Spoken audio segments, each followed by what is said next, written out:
Welcome to the Founders Chat, where I talk with founders about the hidden moments behind building their companies. I am Alan, former Google engineer, serial entrepreneur, and somebody who knows firsthand how messy building can be. Today we have Alex Cook from WealthBit. Welcome, Alex. Alan, thank you. Great to be here.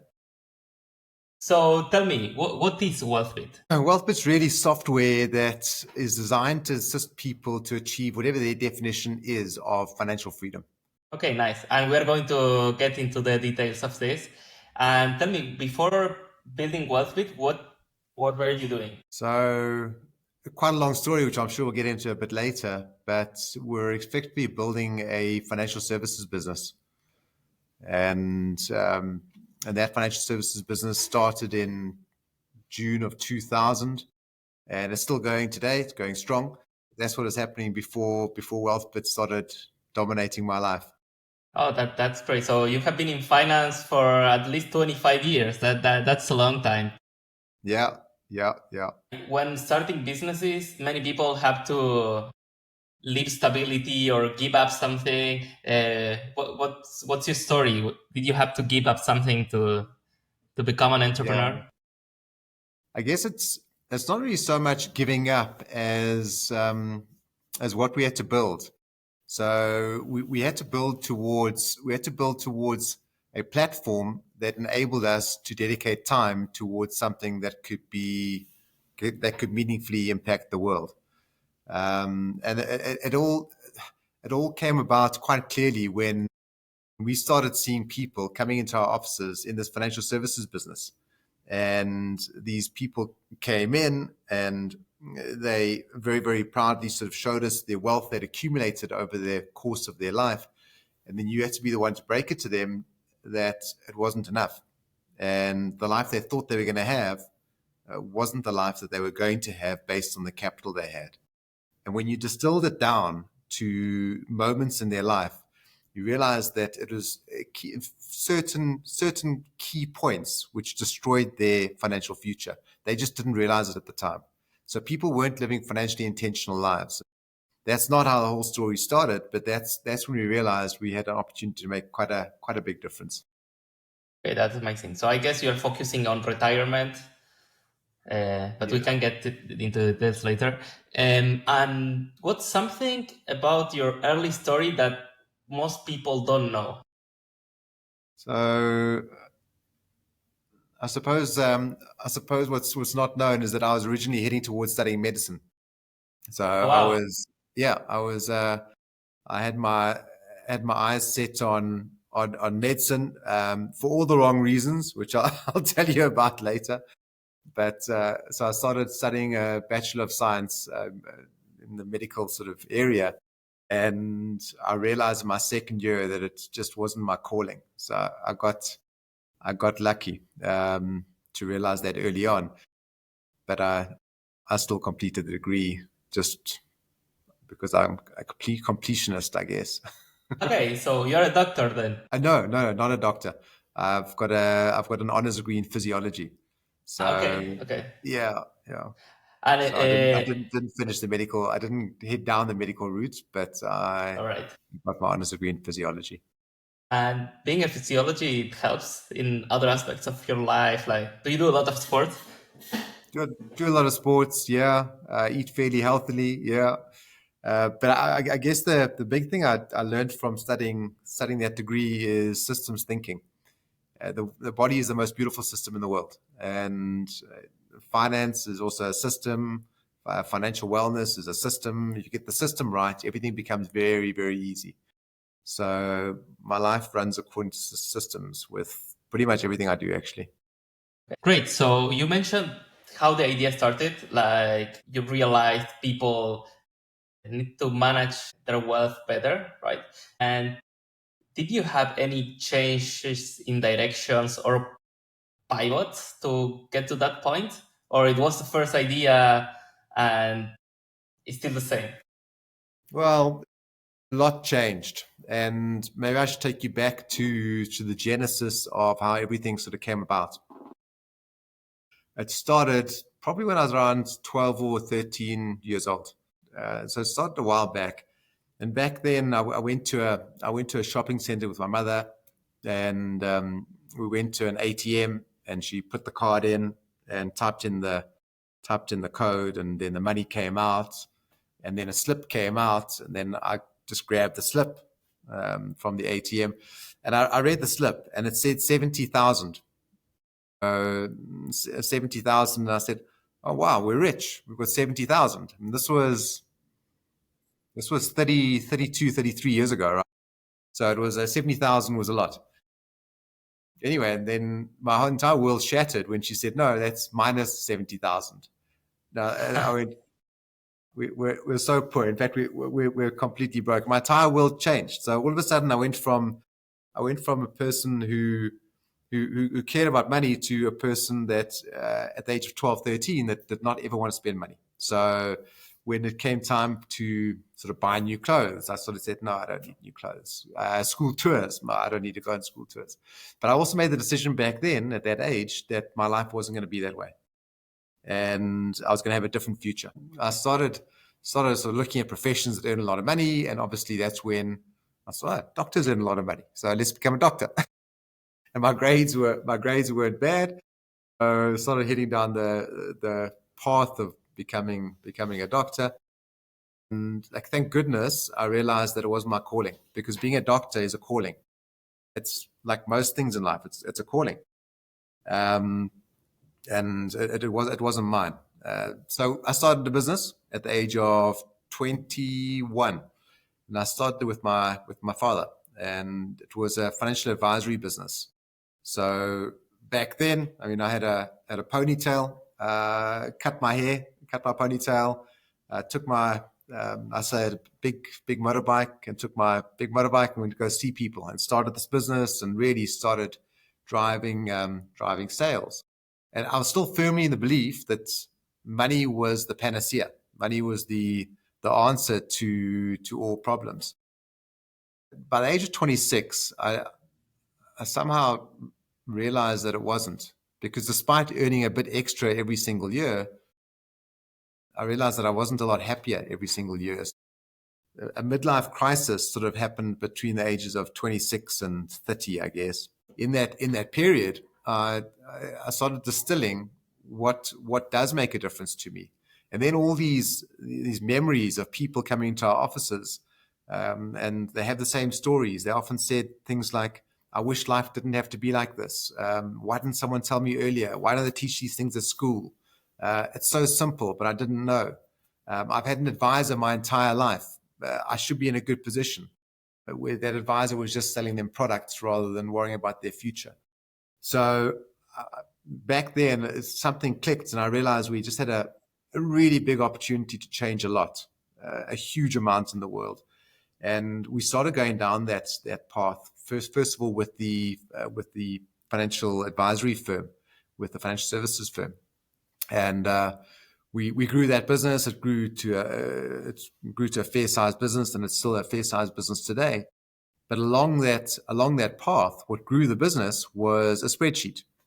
And this spreadsheet was quite simple. It was, this is where you are now financially. Based on everything you're doing, this is where you're going to get to. And if you don't like that end point, then you change one of five things. So you've got 5 levers you can pull, any one of them or all of them, up to you. And we made it very, very simple. But what we were really doing was empowering people to make a difference themselves. We wanted to put the plan into their hands. They own their plan. It wasn't our financial services firm owning their plan for them and telling them what to do. It was them owning their plan and saying, I see I need to do this. Can you do it for me?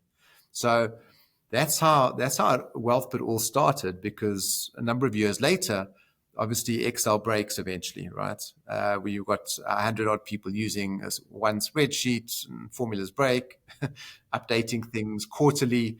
So we started developing WealthBit initially for the financial services market. And the goal was then to touch a lot of people. We wanted to touch a huge amount of people. So we thought, if we put this software into the hands of our own planners, as well as external planners, we could touch a lot of people. And that is our first B2B offering. as WealthBit, and it went okay. And it's going okay. We're helping around 114 financial advisors, wealth managers, and they support around 16 to 20,000 individual clients. So it's a start, but it was too slow. So about a year and a bit ago, we approached the board and we asked the board, well, what happens if we go to companies? Go to companies and ask companies, are your staff stressed financially? And not one company has said no, not one. So then we effectively ask them if they care. And we're not that blunt about it, but we ask them, do you care? And if they do care, then we roll out the full financial freedom program. And this financial freedom program is the software, plus workshops, plus coaching, plus a dashboard for the company itself, so they can see for the financial stress within their organization decrease over time.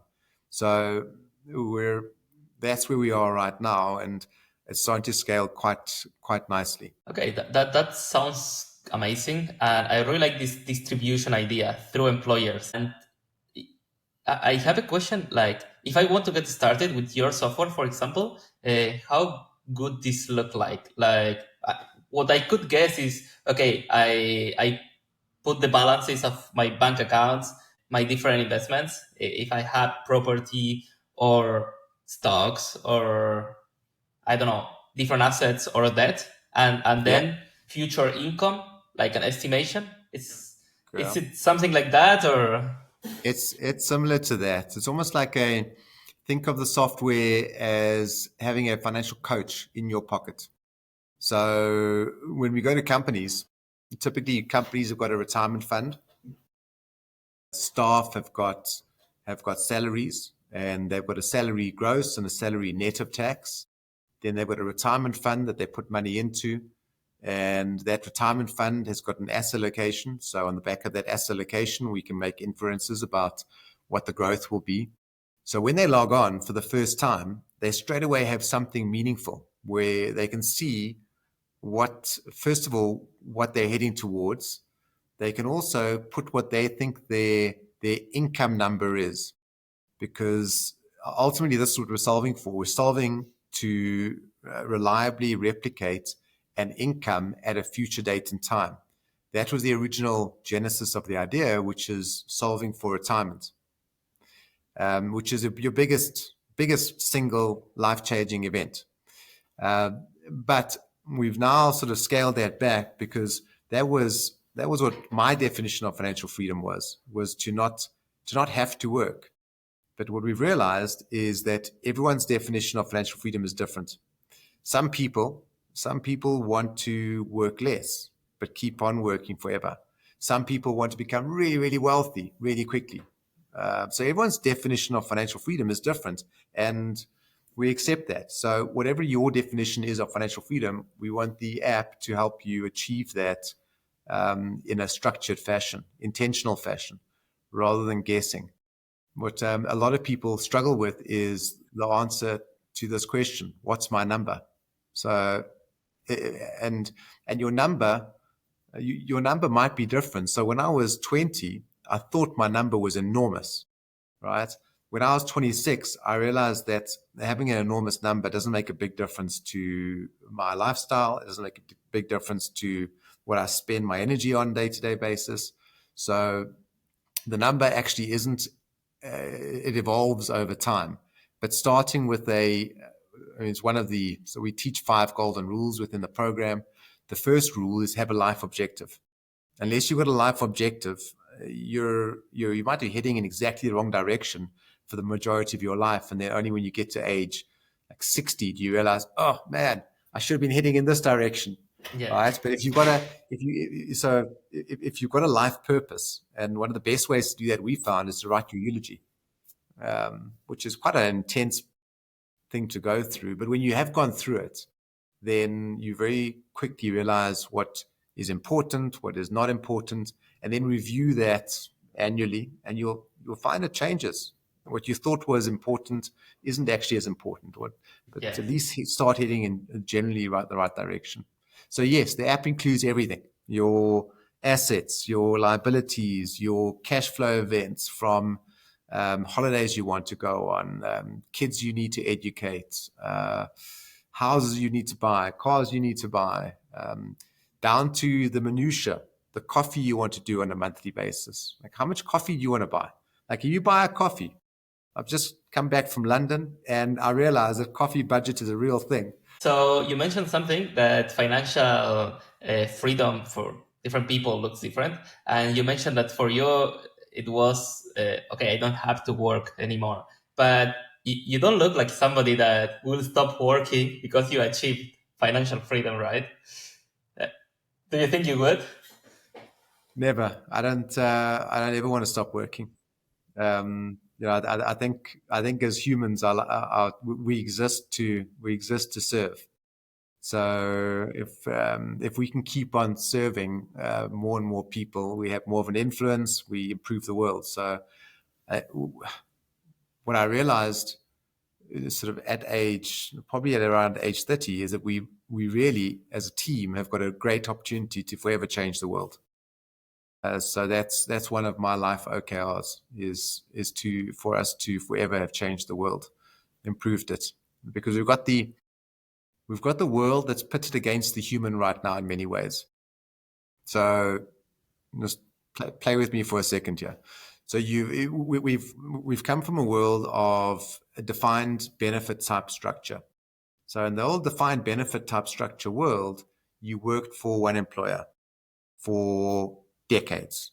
At the end of those decades, the employer had been accumulating money in their defined benefit structure, and they said to you, when you leave, you have this much income and it'll increase by inflation for the rest of your life, and you'll keep on receiving an income. Right? Now, that's all changed. The world's moved away from that towards a defined contribution type structure. In a defined contribution type structure, each individual is responsible for their own accumulation of wealth. Unfortunately, they haven't been trained, the world has not been trained to look after their own wealth.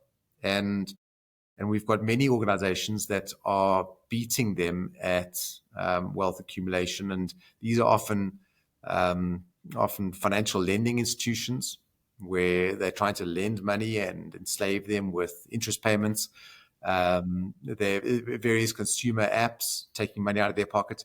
And then also, you've got gambling organizations. And these gambling organizations, it's very much it's very much a painkiller versus our sort of slow and steady vitamin. Yeah, this is something that is interesting because, well, I don't know in South Africa, but Europe and in Argentina, like in schools, they don't teach anything about financial, how to handle your finances. People don't know. Alan, they don't teach it anywhere, right? They don't. So in schools here, they don't teach it. In universities here, they don't teach it. So I mean, we're very keen on trying to help kids and solve this problem from the bottom up and the top down. So you can imagine we have kids who are financially astute, and they go to the parents who've just bought a new car, and they ask their parents, "Did you buy that car cash, or did you buy it from the bank?" And more often than not, it's not cash, it's from the bank. Then the next question should be, well, how much interest are you paying on that car? Right. And then we can start driving it from the bottom up, because our kids are following bad role models. And many of us are bad role models to the kids because we're doing the wrong thing.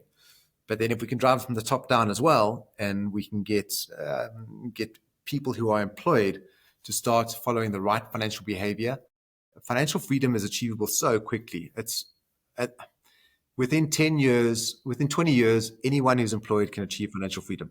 Anyone. Within 10 years, most people who are employed can achieve financial freedom. And that's the definition where you don't need to work anymore. That level of financial freedom. But you can start feeling financially free probably within like 3 months. That's impressive. So how does a regular weekly day looks for you? Alan, how much detail do you want to get into here? Do you want a deep dive? You are this kind of founder that wakes up 5 a.m., go for a run, or you take it easy? So I think, okay, let's describe a day. I'll give you a deep dive. So I firmly believe a great day doesn't start with the morning; it starts with the evening. So make sure your sleep is good. So in my life, sleep is my number one. If I don't sleep well, nothing else works as well. So when I go to bed, I generally try and get off devices by about 6:30 p.m. So no devices from then. I do my best to have dinner with the family, which is a highlight of my day always. Then at about 8 o'clock in the evening, I have a vitamin. The vitamin is magnesium, vitamin K, vitamin D, and then I have omega-3. And this is all sort of a bedtime routine. Then at about 20 past 8, I go for a hot shower, really, really hot. And then I have a cold shower, really, really cold. Then I climb to bed, and hopefully I'm in bed and asleep by 8:30. So that's ideal. Often it's 8:45, which is not as great. Then I generally wake up somewhere between 4:30 and 4:45. Wake up and go and get some exercise. And exercise is different. I probably do weight training 3 times a week. I do Pilates once a week. I do walking once a week. I do tennis once a week. And then I'll do something else. Every day, some exercise. And then I get back from exercise. I do some transformational work at 6 o'clock, or I catch up on what's happening. I generally have breakfast after that. Breakfast is pretty high protein breakfast, low carbohydrate breakfast, and I take more supplements. It's multivitamin, and then I take my babies, who are not such small babies, to school, if I can. If I haven't got meetings, and then I start the day at about 7:30. I start the day's work. Every single day is very, very differently structured. So it might be a sales day, it might be a building the team day, it might be a networking day, but they're different priorities in different days. At 5 minutes to 8, most days I have a management huddle, and just to catch up with what's happening yesterday in the team, and what's planned for today, and that's my typical day. And I Nice. eat a lot. I eat a lot of salad during the day. Yeah, so food, sleep, exercise, family. If you get those 4 kind of building blocks in place, then it makes it much easier to focus on making sure that work works. Yeah, it sounds like a healthy routine, which is important in the long run. And do you work remote, or you go to an office?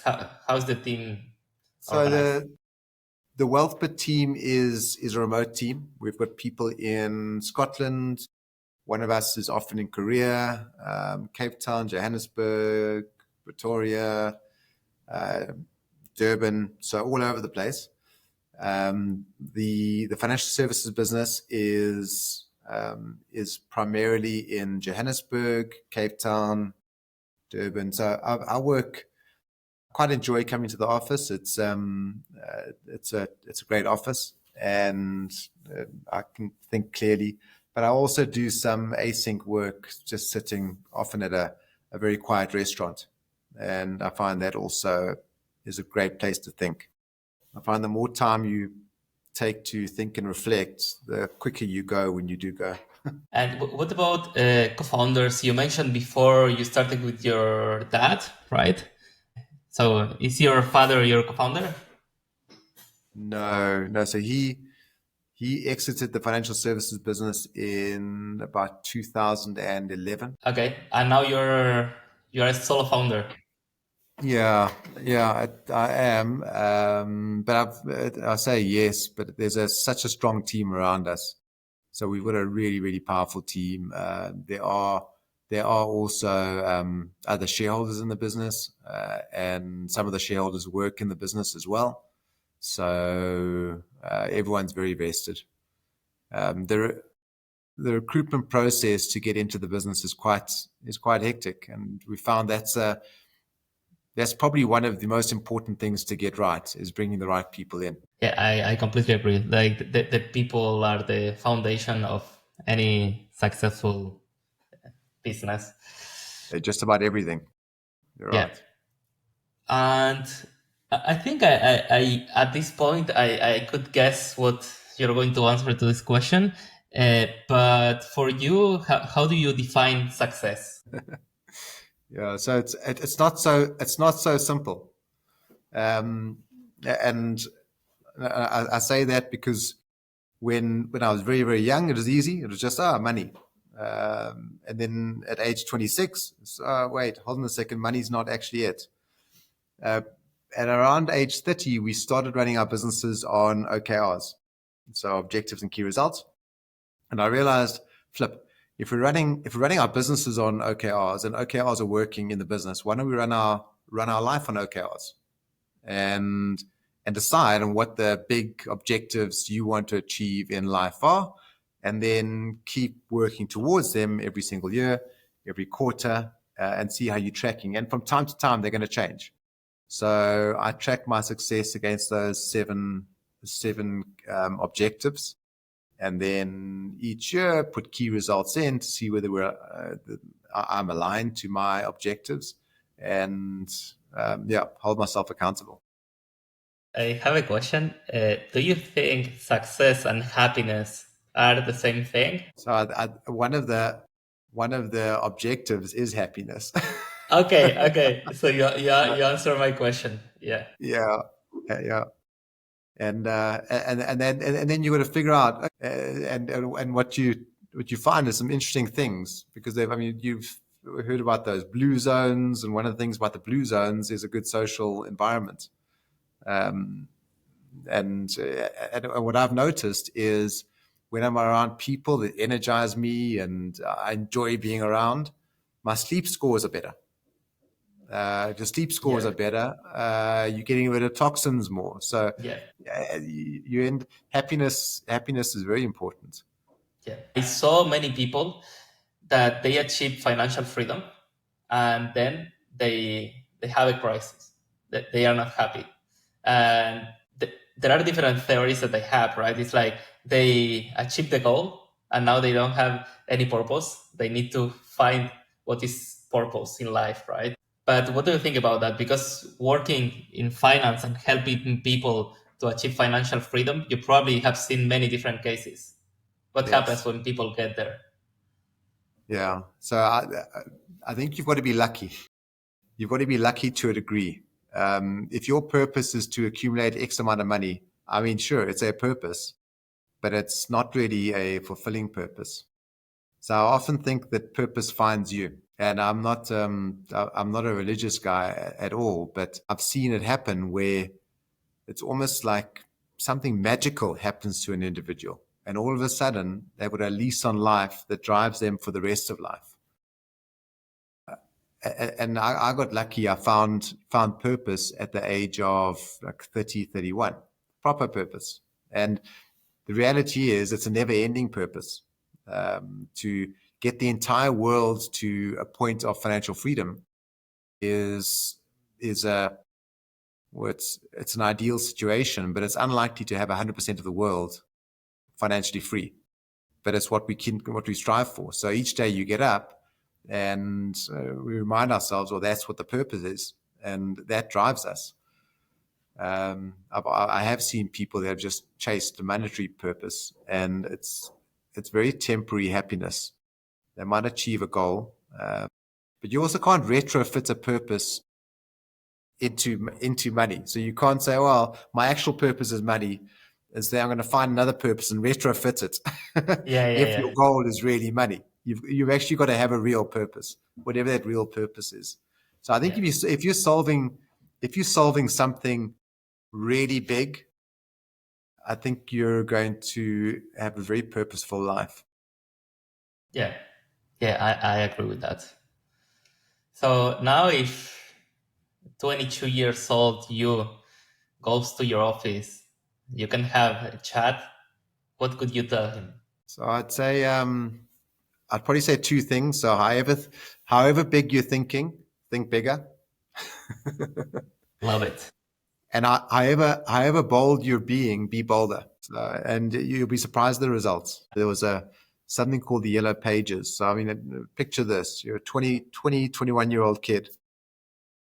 You're still doing your honors year of university. You've started the business. You know, if the business doesn't make money, the family doesn't eat. And you've got a big telephone directory. Back then, there were just telephone directories of numbers and people's names. And I kept on phoning those people, asking them to meet with me. And you got a lot of no's. So eventually you become very resilient. And when you hear a no, it doesn't bother you at all. But it wears you down. So at moments like that, as a founder, when you feel yourself being worn down, it's a good time to remind yourself, be bolder, think bigger, and the results will be bigger. In which direction do you see WealthBit going in the future? What are the plans? So we're everything inside WealthBit is geared towards us assisting the end individual. So right now and the way we always thought about things is if we can solve somebody else's problem, they will help us solve our problem.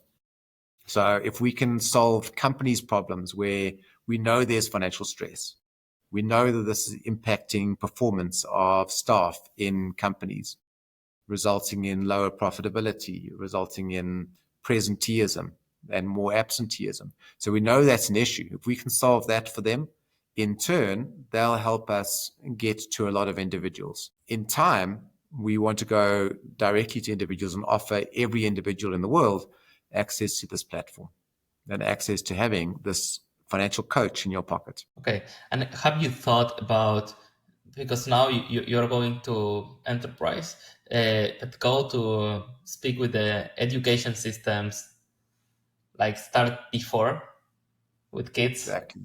Yeah. So we're doing a few MVPs already. So a number of our clients are schools already, and they've all asked us, can we teach our kids what we're teaching our teachers? And I did this experiment with my own kids actually. So when each of them was 10 years old, I said, guys, you're 10 years old now. It's time for you to understand your financial future. That's so, amazing. so at the age of 10, we sat down and we looked at WealthBit, and I said, yeah, here's your WealthBit. And when my other child was 10, I said, yeah, here's your WealthBit. And we spent 15 minutes on a Saturday. So a non-working day. And we just went through WealthBit.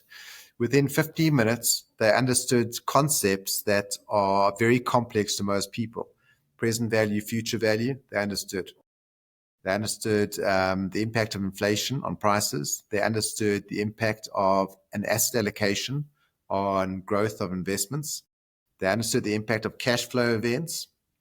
And so they really grasped these complicated concepts. I didn't put it across in this way, of course.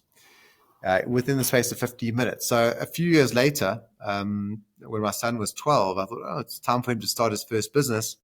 And I figured that probably the easiest, most low-risk option for me is if he bought a property, because it's got all the components of a good business. You've got an asset, a liability, income, expenses. It's quite nice. So we went around shopping, and I said, hey, look what you're going to be worth when you're 40 years old. You're going to be worth this much. And he turned around and he said, yes, but that's not the present value. That's amazing. Like super smart kids. I thought, okay, cool, you got it. Then I challenged him and I said, would you be okay to present this to your class? I actually said your school. And he said, no, not his school, but he said he would do his class. And in that session, I said, I'll be next to you. And I was next to him when he was presenting, and the teacher gave us about 20 minutes before break time. So I figured break's going to happen, all the kids are going to disappear. Anyway, he presented, he showed them WealthBit. These kids, and these were actually 11 years old then, they stayed in, most of them through break. We only 3 kids left, and they were asking profound questions where I had to get the financial calculator out and I had to work out some answers to their questions. But kids have got a lot more aptitude than we give them credit for. And if we can start teaching them even at that sort of age, then by the time they get to earning money and the banks come to them and they say, here, take a loan, they can say, I know what the consequences are of that. Let's find a different way. It's hard to believe that we don't have any financial education in school, because it's a topic that everybody's interested in this topic, right? Yeah. Like money is what is driving our lives. We're kind of trapped where if we don't Yeah. have money, we can't survive, we can't do anything. Do you think there are, and now this is more like conspiracy theories, but do you think that there are interests on people not knowing about finances? Well, Alan, let me put it to you this way.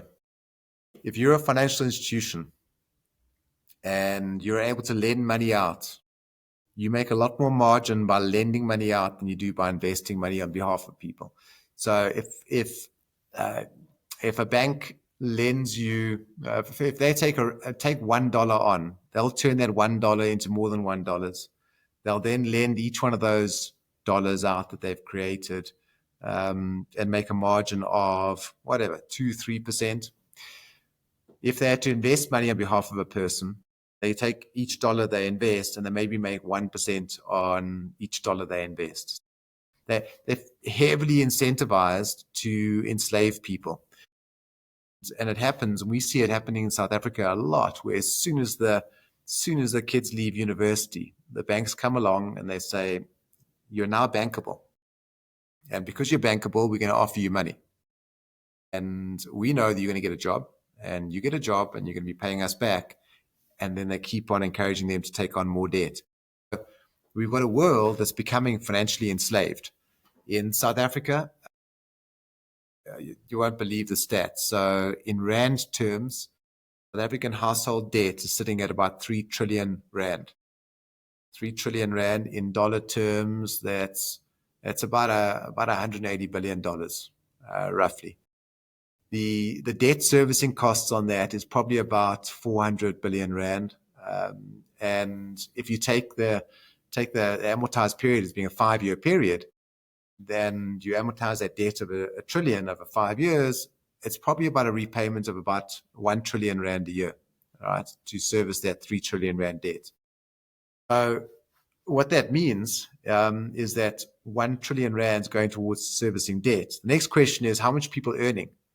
Now, after tax in South Africa, they're probably earning around 1.5, 1.6 trillion.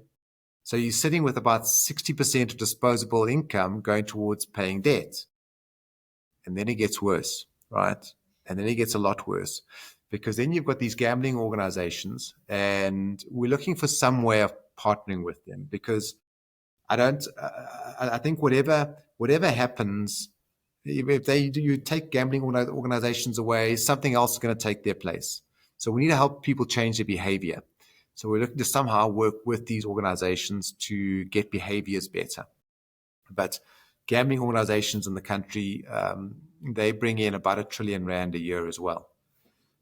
So it's pretty frightening. And then you've got the likes of these consumer-based apps, which are experts at targeting you at exactly the right time to take money out of your pocket when they know you're vulnerable. I understand that all the financial industry, they go after people, but education organizations in the countries, that they are supposed to be independent, right? I would like to think they are.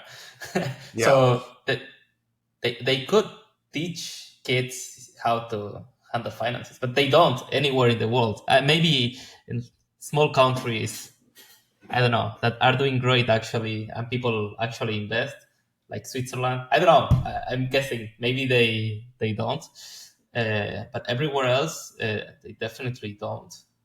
No, they don't, and it's not even in schools, but also not in universities.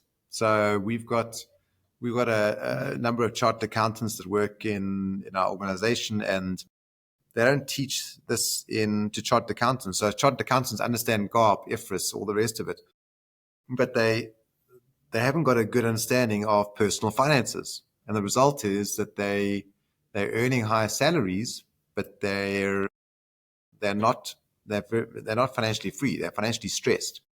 So we're very keen on getting this into schools, into university environments, and then into the workplace. If I want to recommend WealthBit to somebody, how does it work? Can they just go ahead and create an account and explore? Is this a subscription-based product? At the moment, it's only B2B. So we only go into companies. So if you have, and right now it's also, we want to achieve product market fit properly in South Africa. So we want the product to be embedded here, and we've given ourselves a year to do that, and before we start going abroad, we during that year we're also going to get the product B2C ready. In which case it'll be multi-currency, and individuals can go on a subscription basis. In a lot of integrations are busy happening as well. So integrations with credit providers, not to provide more credit, but just to gather data. So to understand what a person's debt situation looks like. Integrations with bank accounts so that real information is there as quickly as possible.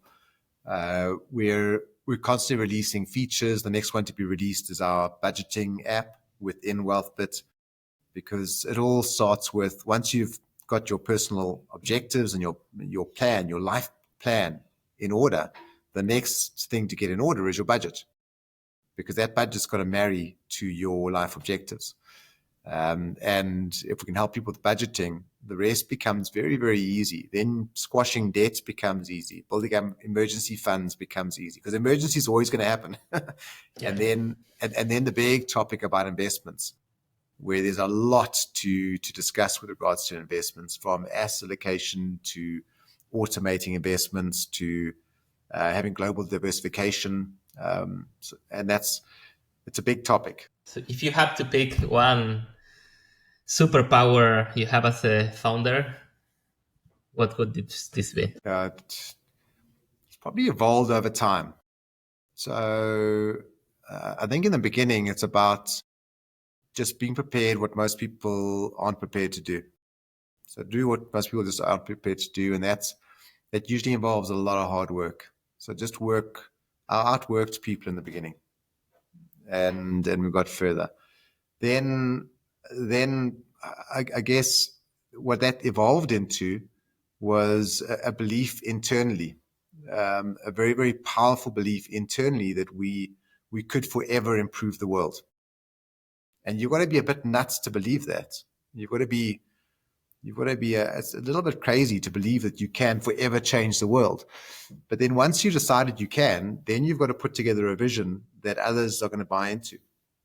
And you've got to be able to put it across in a way where others think, actually, we can do this. Actually, this is possible. And I want to be on this team that does it.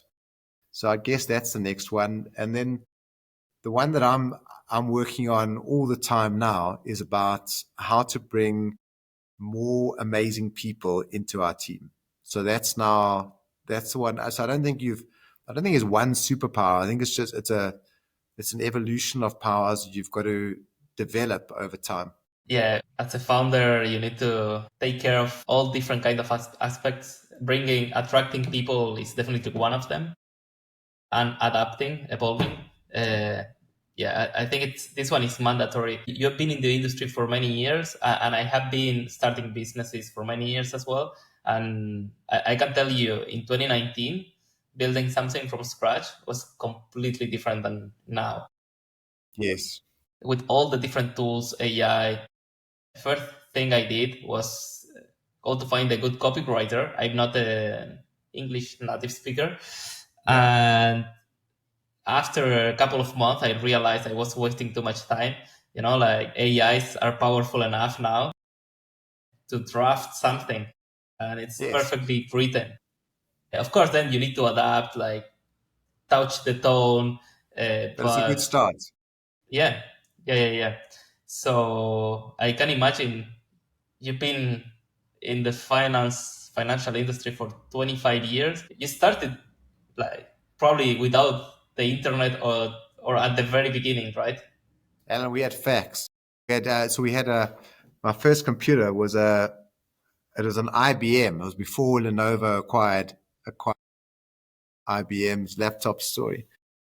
So it was an IBM, and it was a laptop. It was about that thick. I'm not joking. It was that thick, and it was about this small. And Yeah, yeah, and yeah. then and then we had faxes. You send faxes off, and these faxes you had to make sure that you process the documents quickly enough before the fax paper started losing its color, losing its tone.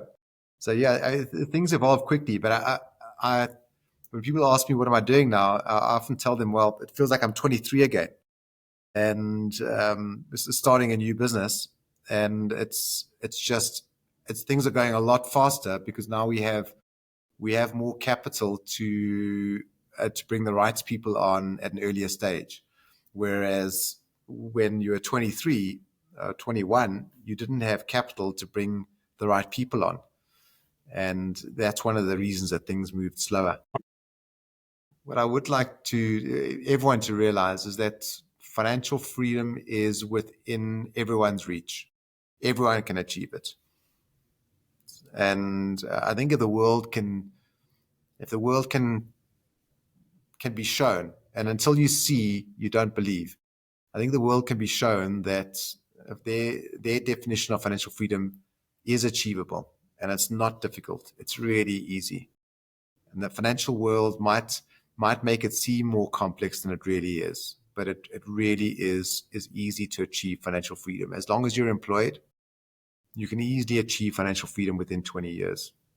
If you the irony is if you have debt, you can actually achieve financial freedom quicker. And the reason for That's that is your zero debt budget is a lot less than other people's budget where they have no debt. So if a person's earning 10,000 and they're spending 5,000 on debt, and the stats aren't like that in South Africa, by the way. The stats are people are spending 70% of their money on debt. So they're only living off 30%. So if we solve for a number, we're actually only solving for 30%. So all you got to do is, and I say all, it's just a structured approach we help people with.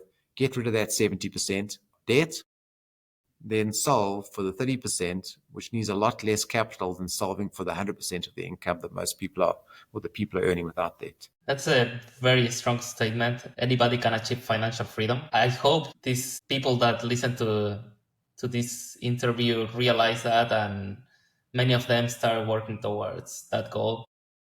How could you recommend them, like, to start? Where to start? I think the first step I'd suggest. So we host workshops all the time, and I think we'll probably end up releasing some of the content of those workshops soon. One of the most important workshops is have a life purpose. So figure out what you want life to look like. Until you know what your life must look like, not what you would like it to look like, but what must it look like? What's not negotiable? Then without that, it's tough to actually define a future. Then once you have a life purpose, then look at your budget. Now, first rule about budgeting is know where all your money is going. So we'll stick to a budget and stick to it. If you overspend on something, know that's got to come from somewhere. That money's got to come from somewhere. If your coffee budget is whatever, $100 a month, and you spend $120, know that $20 has got to come from some other budget. So just figure out what you're sacrificing with that extra $20 towards coffee. And it might be worth it, by the way. I'm a big coffee person. And thereafter, get yourself out of debt. So get out of debt. Getting out of debt is a very structured approach. And it starts with doing your budget. Because once you've done your budget, you know what free cash there is. And often people are investing and they have debt at the same time, which doesn't make sense. They're paying off their debt to say 10% per annum. On a good year in the investment market, they're making maybe 15%, but on average, they're probably making 8%. So there's an arbitrage opportunity just to settle the debt. You know, you guarantee 10%. There are different kind of debts, right? Like if it's consumer debt, it's probably bad. It's super high. Yes. Yes. But I don't know if it's a mortgage, low interest, and you're renting that property, so you're getting a higher percentage on the like a yield on the investment. Then it's good, right? Well, it's not as bad. It's not as bad. So there can be good debt. The only good debt you can have is when someone else is paying for it. So if somebody else is paying for the debt, then it's good Yeah, debt, right? Then yeah. it's gearing, effective gearing. Any other form of debt is not good, but you have items which are less not good than others. So I agree with you. Property debt is probably less not good than car debt, and consumer debt is obviously really really bad.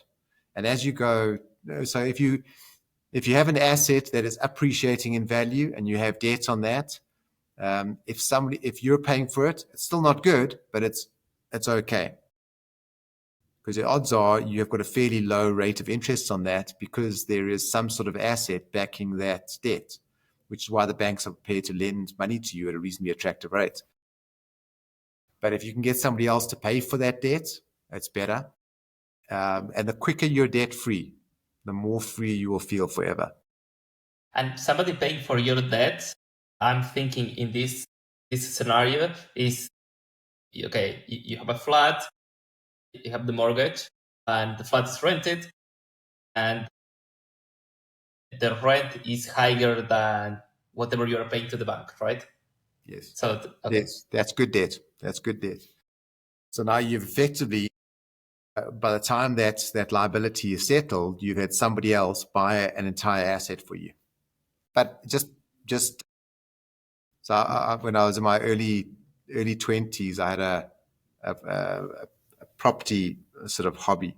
You know, when you get the Sunday blues and the Sunday blues. I don't know if you ever had them. The Sunday blues where no, you are on Sunday and so for some reason you get a bit down, right? So I did retail therapy. I used to go out and I used to buy property. And I'd hunt and I'd look at sort of heaps of property and I'd buy a property. And after I bought a property, I felt better about life. Felt like I felt happy again. So I did that retail therapy. But this is my early 20s. And back then, the effective return on those assets was quite high. We were getting an effective yield of about 1.5% per month. So 18 odd percent per year. yeah, It was huge. Then the property market in South Africa rallied up quite strongly and those yields came down. So in theory, it looks like it was a beautiful story. But what people don't know is that when you buy a property, there's massive concentration risk. So you've got concentration risk of your portfolio towards one asset class, yeah, which is property, one country, which in this case was South Africa, which is volatile always, and then one asset, which might be in the wrong area, and or a flood might happen and it might flatten the house, whatever, something might happen to it. So just watch out for concentration risk, because in theory it sounds great, and then you've got a tenant who doesn't pay you, yeah, and yeah, now yeah. you've got to get this tenant out. So I think always look at, whenever you see an investment, look at all sides of the equation. What I get from this chat is that everybody can achieve financial freedom, and this came as a surprise to me because this is not what the media is saying. This is not what we learn in school, right? We learn that we need to work all our lives and then be lucky to have a good retirement plan paid by the government. So I think this is sending a very positive signal to people. There is light. They can be financially healthy and they can achieve financial freedom from your 25 years of experience building this business and in this journey. my take is it's super important to keep evolving, to keep learning, and be able to attract and work with great people. And then from your routine, I can see you're in shape, you're healthy. I think this is super important. I'm trying to get started with supplements. I run every morning as well. So this is a message for entrepreneurs. If they want to keep being strong in the long run, it's good to take care of themselves, to have a healthy Absolutely. routine. Mm, I completely agree. I look at some other old entrepreneurs, and you see the impact they had um, until late in their life. They often had a much greater impact on the world, sort of post the age of 40. So guys like, I mean, Ray Kroc, when he started, I think in his 50s or something, and now we know what the result was. Rockefeller lived until close to 100, Wow. Yeah. and he probably had the majority of his impact on the world post the age of 50. So I think that even though wherever you are, know that your best years are ahead of you. Your best years are ahead of you, but as long as you're keeping your mind and your body really, really strong. Yeah. If your mind's not strong, your body is not strong, then you've got bigger problems. The strong body, strong mind. And I think we always make the mistake at the beginning. We want to go fast, work 100 hours per week. And I think it's okay for a period of time. Then at some point, balance is needed. And balance can be still working a lot, but trying to be healthy. Yeah, yeah. So I think those long hours, every now and again, they're necessary. So every now and again, you need those sprints. You've got to put the hard effort in. But over time, your greatest asset isn't those long hours. Your greatest asset becomes all the connections you've made over time, all the people you've accumulated. That becomes your greatest asset. And I think as you go through life, especially younger entrepreneurs, they keep on meeting people. If you're always meeting people and you're always meeting great people, then you're going to have a happier life, but you're also going to have a life full of successful people, because great people become successful if they're not already, and life becomes more fun. Okay, so thank you very much, Alex. All the best with what's coming next for WealthBit. I can't wait to see WealthBit available for like B2C for everybody. I Sure. think it's going to make a great impact, and I think you're working in an amazing problem that needs to be solved. Yeah. Yeah. Thank you, So Alan. Thanks for having me. It's been a pleasure being on your show. thank you very much.